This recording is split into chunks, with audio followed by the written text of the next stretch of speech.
آپ کے مدعوں کو اگر کوئی سینہ تان کے اس پارلیمنٹ کے ایوان کے اندر کھڑے رہ کر آواز اٹھاتے ہیں تو وہ بیرسٹر اسد الدین اویسی صاحب ہے۔ یہ بڑے افسوس کے ساتھ کہنا پڑتا ہے کہ اس ملک میں ہماری سیاست جو ختم ہوئی ہے وہ کچھ ایسے لوگوں کی وجہ سے ختم ہوئی ہے جو کوئی غیر نہیں بلکہ اپنے ہی تھے، لیکن اپنے ذاتی مفاد کی خاطر وہ خود تو بہت بڑے ہو گئے لیکن اپنی قوم کو بہت پیچھے چھوڑ دیے۔ آج ہمارے آنے کا مقصد یہی ہے کہ ہم ہر اس علاقے کے اندر جانا چاہتے ہیں، ہم ہر اس شہر کے اندر جانا چاہتے ہیں جہاں پر ناانصافیاں ہوئی ہے، جہاں پر آپ کے ووٹ کا استعمال تو ہوا ہے لیکن جو ادھیکار جو حق آپ کو ملنا چاہیے تھا اس سے دور رکھا گیا ہے۔ چاہے وہ راجنیتی کا شیتر ہو کہ جہاں پر آپ کی اپنی نمائندگی ہونی چاہیے تھی، اور وہ نمائندگی جو ایوان میں جانے کے بعد آپ کی آواز بن سکے، جو غلط فیصلے لیے جاتے ہیں آپ کے علاقوں کے، آپ کے بستیوں کے، اس کے بارے میں آواز اٹھائے۔ جب نئے نئے قانون لائے جاتے ہیں جس کا مقصد صرف یہی ہوتا ہے کہ کس طرح ایک قوم کو نشانہ بنایا جائے، انہیں پریشان کیا جائے، تو ایسے وقت کے اوپر کھڑے رہ کر سرکار کو یہ بتایا جائے کہ یہ جو قانون ہے اس کے پیچھے کی مقصد اور منشا کیا ہے، یہ لوگوں کے سامنے پیش کیا جائے، سرکار سے لڑا جائے۔ یہی مقصد ہوتا ہے ایک نیتا کا، اور آپ لوگ دیکھ رہے ہوں گے کہ پچھلے کتنے سالوں سے پارلیمنٹ کے اندر صرف ایک ہی آواز گونجتی ہے، اور وہ ہے بیرسٹر اسد الدین اویسی صاحب کی آواز۔ آپ نے دیکھا ہے کہ کس طرح دن اور رات مجلس اتحاد اور مسلمین کے تمام نمائندے یہ محنت کر رہے، یہ کوشش کر رہے کہ اس پورے ملک کے اندر ہماری اپنی ایک سیاسی طاقت کھڑی رہنی چاہیے، کیونکہ ہر مسئلے کا حل جو ہے وہ سیاسی طاقت کے ذریعے ہی ہوتا ہے۔ لیکن افسوس کے ساتھ یہ ہے کہ ہم لوگوں کو ایک ایسی مشین کی طرح استعمال کیا جا رہا ہے، ایک ایسے ربر اسٹامپ کی طرح استعمال کیا جا رہا ہے، جہاں محض 5 سالوں کے اندر آپ کے بیچ میں لوگ آتے ہیں، اس طرح کے جلسے سجائے جاتے ہیں، آپ سے ووٹ مانگا جاتا ہے، اور پھر اس کے بعد کیا ہوتا ہے آپ اچھی طرح سے جانتے ہیں۔ جو وکیل صاحب نے جن مدعوں کے بارے میں بتایا، یہ حیرانی کی بات ہے، لیکن میں حیران اس لیے نہیں ہوتا ہوں کیونکہ یہ صرف احمد آباد کے حد تک ہے، ایسا نہیں ہے۔ جہاں جہاں پر بھی ہمارے علاقے ہیں، ہماری بستیاں ہیں، یقیناً ہر شہر کے اندر ایک دوسرا شہر بستا ہے، ایک وہ شہر ہوتا ہے جہاں پر وہ رہتے ہیں، ایک وہ شہر بستا ہے جہاں ہم لوگ رہتے ہیں۔ اگر اس ملک کے اندر اگر قانون سب کے لیے برابر ہے تو کیا وجہ ہے کہ ہماری بستیوں کے ساتھ اس طرح سے ناانصافی ہوتی ہے؟ ہماری مانگیں کیا ہے؟ ہم کوئی چاند ستاروں کی مانگ نہیں کر رہے، ہم کوئی تاج محل نہیں مانگ رہے۔ ہم اپنی بستیوں کے اندر اسکول چاہتے ہیں تاکہ ہمارے بچے بھی پڑھے، ہم کالجز چاہتے ہیں تاکہ ہمارے بچوں کو بھی اچھی تعلیم مل سکے، اچھی روزگار مل سکے، اچھی نوکری مل سکے، ہم اسپتال چاہتے ہیں۔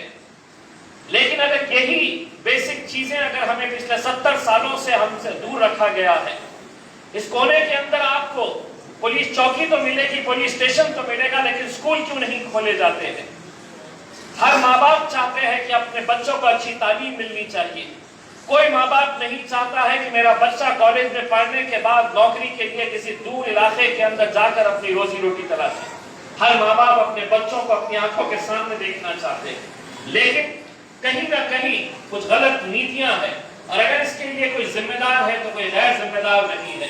کہیں نہ کہیں یہ ہم کو سوچنا پڑے گا، اس کے لیے کوئی ذمہ دار ہے تو ہم خود اس کے لیے ذمہ دار ہیں۔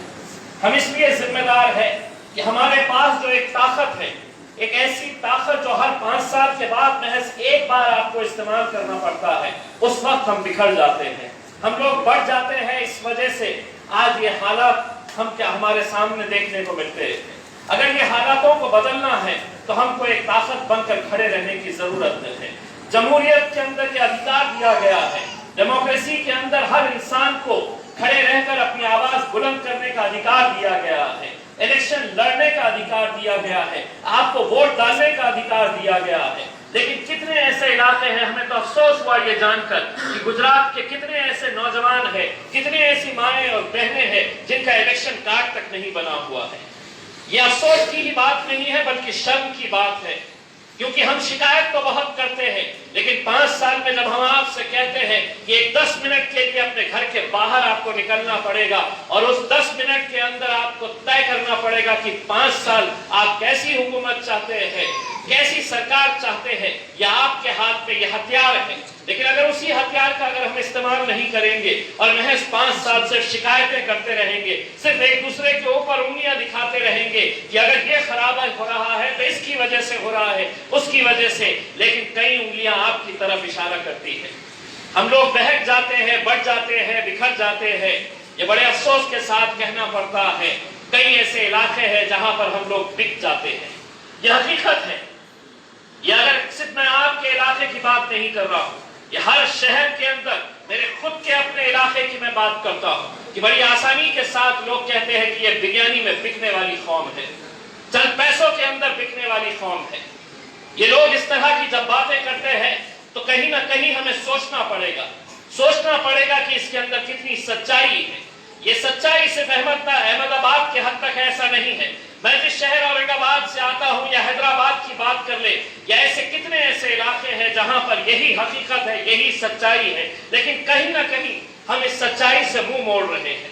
कहीं ना कहीं इस सच्चाई को हम अपनाना नहीं चाहते हैं। हम सब जानकर भी अनजान बनने की कोशिश कर रहे हैं। क्या ये सही बात नहीं है? ये छोटे छोटे बच्चे आज इन्हें अगर अच्छी तालीम दी जाए तो ये भी अच्छे डॉक्टर बन सकते हैं, ये भी अच्छी तालीम हासिल करके IAS IPS ऑफिसर्स बन सकते हैं।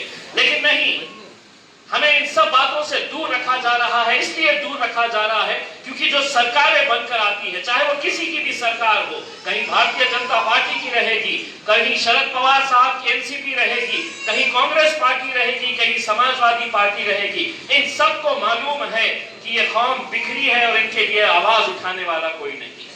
वो जानते हैं अच्छी तरह से कि इतनी बड़ी तादाद है इस आवाम की, लेकिन इनके लिए आवाज उठाने वाला कौन है? तो कोई नहीं है आवाज। तो नए नए कानून लेकर आओ कि किस तरह से इन्हें परेशान किया जाए। कभी NRC के नाम के ऊपर इन बुजुर्गों से पूछा जाता है कि बताओ तुम इस मुल्क के अंदर पैदा हुए थे, अगर इस मुल्क के अंदर अगर ये पैदा हुए थे तो इन्हें कागज दिखाने की जरूरत नहीं है। इस हिंदुस्तान के कब्रिस्तानों के अंदर वो कागजात दफन है जो हमारे बाप दादा वहां पर दफन है, जहां पर वो मिट्टी में खड़े हुए थे। और आज हमसे ये कहा जाता है कि नहीं दिखाओ, तुम्हें ये साबित करना होगा। लेकिन कौन आवाज उठाता है? क्या ये सच्चाई नहीं है कि पार्लियामेंट के अंदर जिस वक्त मैं भी मौजूद था, वहां पर बहुत सारे अलग अलग पार्टी के MPs मौजूद थे। वो MPs जो ना जाने कितने सालों से आपके वोट के बल के ऊपर वो वहां पर उस ऐवान के अंदर जाकर बैठ रहे हैं, लेकिन जब आपके खिलाफ कानून लाया गया तो वहां पर कोई आवाज नहीं उठाया। अगर किसी ने आवाज उठाई तो अल्हम्दुलिल्लाह वो मेरा कायद था, बैरिस्टर असदुद्दीन अवैसी। अगर उस दिन वो कागज फाड़ कर नहीं फेंकते, अगर उस दिन वो नरेंद्र मोदी साहब की, अमित शाह साहब की आंखों में आंखें डालकर अगर ये नहीं कहते कि ये जो कानून लाया गया है इसके पीछे का मकसद तुम्हारा यही है कि तुम इस मुल्क के मुसलमानों को परेशान करना चाहते हैं, हैरान करना चाहते हैं, तो वो कानून वैसे ही पास हो जाता।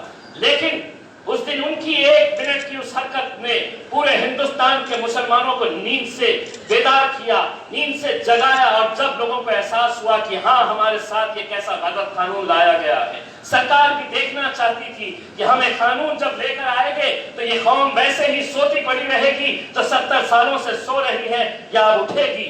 लेकिन अल्हम्दुलिल्लाह उठे। और मैं तो शुक्र अदा करूंगा कि हमारी माएं और बहनों ने भी इस कानून के खिलाफ सड़कों के ऊपर निकल कर आए। उस दिन एक यकीन और एक उम्मीद जगी, क्योंकि जिस दिन हमारी कौम की माएं और बहनें सड़कों पर उतर आती है उस दिन इनकलाब आता है। और ये इनकलाब पूरे मुल्क के अंदर लाया गया था इस कानून के। मैं आप लोगों से सिर्फ यही इल्तिजा करना चाहूंगा कि इलेक्शन आएंगे, इलेक्शन जाएंगे, हम यहाँ पर ये कहने के लिए नहीं आए हैं कि मजलिस इत्तेहादुल मुस्लिमीन आई है तो आप सभी लोग हमारे साथ जुड़ जाए। लेकिन कहीं ना कहीं आपको ये सोचना पड़ेगा, इतने सालों तक अगर हम यहाँ पर नहीं आए हैं तो कौन था मैदान के अंदर? यही मैदान के अंदर से महज 2 खिलाड़ी थे, कभी कांग्रेस रहती, कभी भारतीय जनता पार्टी रहती। लेकिन जब हम मैदान के अंदर उतरते हैं, बाकी कितनी भी राजनीतिक पार्टियां आ जाए, किसी को किसी से कोई तकलीफ नहीं होती है।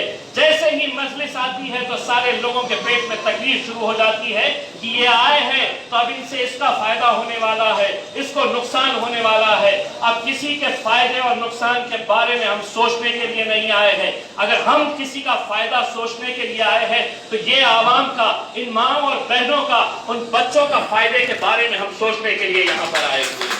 और हमें यकीन है कि आप लोग हमारा साथ देंगे।